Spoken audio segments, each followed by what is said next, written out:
ಮುಂಬರುವ ಜಿಲ್ಲಾ ತಾಲೂಕು ಮತ್ತು ಗ್ರೇಟರ್ ಬೆಂಗಳೂರು ಎಲ್ಲ ಚುನಾವಣೆಗಳಿಗೆ ಜನತಾ ಚಳವಳಿ ಭಾರತ ಪಾರ್ಟಿಯಿಂದ ಸ್ಪರ್ಧೆ ಓಬಳೇಶಪ್ಪ.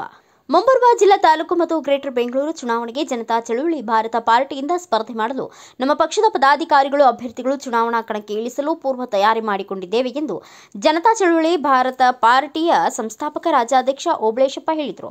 ಅವರು ಯಲಹಂಕ ವಿಧಾನಸಭಾ ಕ್ಷೇತ್ರದ ಕಚೇರಿಯಲ್ಲಿ ಪದಾಧಿಕಾರಿಗಳ ಸಭೆಯಲ್ಲಿ ಜಿಲ್ಲಾ ತಾಲೂಕು ಮತ್ತು ವಾರ್ಡ್ ಮಟ್ಟಕ್ಕೆ ಸಮಿತಿ ಮಾಡಿ ಅವರ ಜವಾಬ್ದಾರಿಯಿಂದ ಜನತಾ ಚಳವಳಿ ಭಾರತ ಪಾರ್ಟಿ ಪ್ರಬಲವಾಗಿ ಸಂಘಟನೆ ಮೂಲಕ ಅಭ್ಯರ್ಥಿಗಳಿಗೆ ಕಣಕ್ಕೆ ಇಳಿಸುತ್ತೇವೆ ಎಂದು BV5 ನ್ಯೂಸ್ಗೆ ಜನತಾ ಚಳವಳಿ ಭಾರತ ಪಾರ್ಟಿ ರಾಜ್ಯಾಧ್ಯಕ್ಷ ಓಬಳೇಶಪ್ಪ ಮಾತನಾಡಿದರು. ಈ ಸಂದರ್ಭದಲ್ಲಿ ಜನತಾ ಚಳವಳಿ ಭಾರತ ಪಾರ್ಟಿ ಮುಖಂಡರಾದ ಈಶ್ವರ್, ಮಲ್ಲಿಕಾರ್ಜುನ್ ಸೇರಿದಂತೆ ಮುಂತಾದವರು ಉಪಸ್ಥಿತರಿದ್ದರು.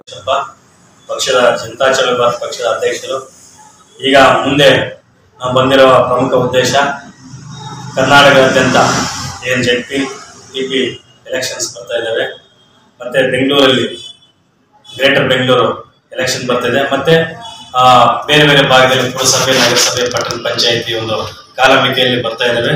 ಅದಕ್ಕೆ ನಮ್ಮ ಪಕ್ಷದಿಂದ ಒಂದು ನಾಯಕತ್ವ, ಸಂಘಟನೆ, ಹೋರಾಟ ಇವೆಲ್ಲ ಇಟ್ಕೊಂಡು ನಾವು ಏನು 31 ಜಿಲ್ಲೆಗಳಲ್ಲೂ ನಾವು ಈಗಾಗಲೇ ಕಮಿಟಿಗಳು ಮಾಡ್ಕೊಂಡಿದ್ದೀವಿ. ಡಿಸ್ಟಿಕ್ ವೈಸ್ ಜಿಲ್ಲಾದ್ಯಂತ ಅಧ್ಯಕ್ಷರು, ಉಪಾಧ್ಯಕ್ಷರು, ಪ್ರಧಾನ ಕಾರ್ಯದರ್ಶಿ, ಜಂಟಿ ಕಾರ್ಯದರ್ಶಿ ಇವೆಲ್ಲ ಮಾಡ್ಕೊಂಡು ನಾವು ಸಮಿತಿಗಳು ಮಾಡ್ಕೊಂಡಿದ್ದೀವಿ.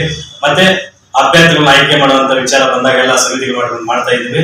ಇಡೀ ರಾಜ್ಯಾದ್ಯಂತ ಏನು ಸುಮಾರು 3500 ಜಿಲ್ಲೆ ಏನು ZP TP ಎಲೆಕ್ಷನ್ಸ್ ಅದಕ್ಕೆಲ್ಲ ಅಭ್ಯರ್ಥಿಗಳು ಆಯ್ಕೆ ಮಾಡ್ತಾ ಇದ್ದೀವಿ. ಏನು ಅದಕ್ಕೆ ಬೇಕಾದಂತ ಮೂಲಭೂತ ಏನು ವಿಚಾರಗಳಿರುವ ಮಾತಾಡಿಕೊಂಡು ಅಭ್ಯರ್ಥಿಗಳ ಆಯ್ಕೆ ವಿಚಾರದಲ್ಲಿ ನಾವು ಸ್ಪಷ್ಟವಾಗಿ ಮಾತಾಡಿಕೊಂಡು ಮಾಡ್ತಾ ಇದ್ವಿ. ಮತ್ತೆ ಈಗಾಗಲೇ ಜನತಾದಳ, ಕಾಂಗ್ರೆಸ್, BJP ಈಗ ರಾಜಕೀಯ ಪಕ್ಷಗಳಿವೆ. ಅದನ್ನು ಹೊರತುಪಡಿಸಿ ನಾವು ಒಂದು ರಾಜಕೀಯ ಪಕ್ಷವಾಗಿ ಜನರೊಂದಿಗೆ ಬೆರೆತು ಜನರೊಂದಿಗೆ ಜನತಾ ಚಳವಳಿ ಅಂತ ಹೇಳಿ ಒಂದು ವಿಚಾರ ಇಟ್ಕೊಂಡು ನಾವು ಗುರಿಯಾಗಿಟ್ಕೊಂಡು ಕೆಲಸ ಮಾಡ್ತಾ ಇದ್ವಿ.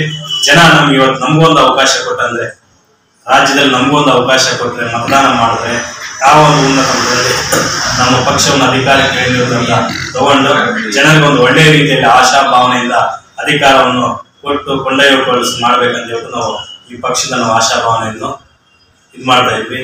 ಸೊ ಹಾಗಾಗಿ ತಾವು ಮಾಧ್ಯಮ ಮಿತ್ರರು ನಮ್ಮ ಪಕ್ಷವನ್ನು ಯಥೇಚ್ಛವಾಗಿ ತಾವು ಪ್ರಚಾರ ಮಾಡುವ ಮೂಲಕ, ಜನರಿಗೆ ತಲುಪಿಸುವ ಮೂಲಕ ನಮ್ಮ ಪಕ್ಷವನ್ನು ಮುಂದಿನ ದಿನಗಳಲ್ಲಿ ಸಕ್ರಿಯವಾಗಿ ಬೆಳೆಯಕ್ಕೆ ನೀವು ಸ್ವಲ್ಪ ಆಶಾವಾದಿಗಳನ್ನು ಬೆಳೆಸಬೇಕಂತ ಈ ಸಂದರ್ಭದಲ್ಲಿ ಮನವಿ ಮಾಡ್ತಾ ನಾನು ಮಾತನ್ನು ಮುಗಿಸ್ತೀನಿ. ಜೈ. ನಾವು ಈಗಾಗಲೇ ಸುಮಾರು ಒಂದು 10 ಕ್ಷೇತ್ರಗಳಲ್ಲಿ ನಾವು ಪದಾಧಿಕಾರಿಗಳು ಆಯ್ಕೆ ಮಾಡಿದ್ದೀವಿ.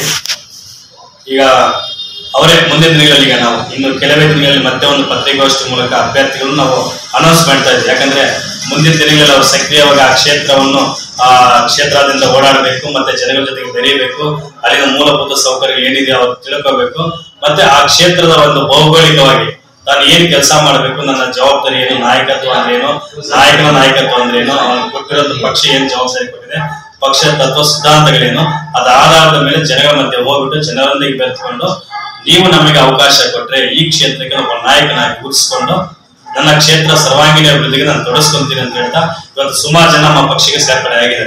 ಸೊ ಹಾಗಾಗಿ ಆಯಾ ಒಂದು ಪ್ರತಿ ಡಿಸ್ಟಿಕ್ ಅಲ್ಲೂ ನಾಯಕತ್ವವನ್ನು ಕೊಡೋದ್ರ ಮೂಲಕ ಅವರಿಗೆ ಮುಂದಾಳತ್ವವನ್ನು ವಹಿಸಿ ಪೂರ್ವಭಾವಿ ತಯಾರಿಯನ್ನು ಮಾಡ್ತಾ ಇದ್ವಿ. ಮತ್ತೆ ಅವ್ರಿಗೆ ಬೇಕಾದಂತ ತರಬೇತಿ ಸಂಸ್ಥೆಯನ್ನು ಒಬ್ಬ ಶಾಸಕನಾಗಿ ಏನ್ ಮಾಡ್ಬೋದು ಅನ್ನೋ ವಿಚಾರಕ್ಕೋಸ್ಕರ ತರಬೇತಿ ವಿಚಾರಗಳನ್ನು ಇಟ್ಕೊಂಡು ನಾವು ಮುಂದುವರಿತಾ ಇದ್ವಿ. ಸೊ ನಾವು ಸಹ ಈಗೇನೋ ಪಕ್ಷ ಹೊಸದಾಗಿರೋದನ್ನ ನಾವು ಈಗ ಅಭ್ಯರ್ಥಿಗಳು ಆಯ್ಕೆ ಮಾಡ್ತಾ ಇದ್ವಿ.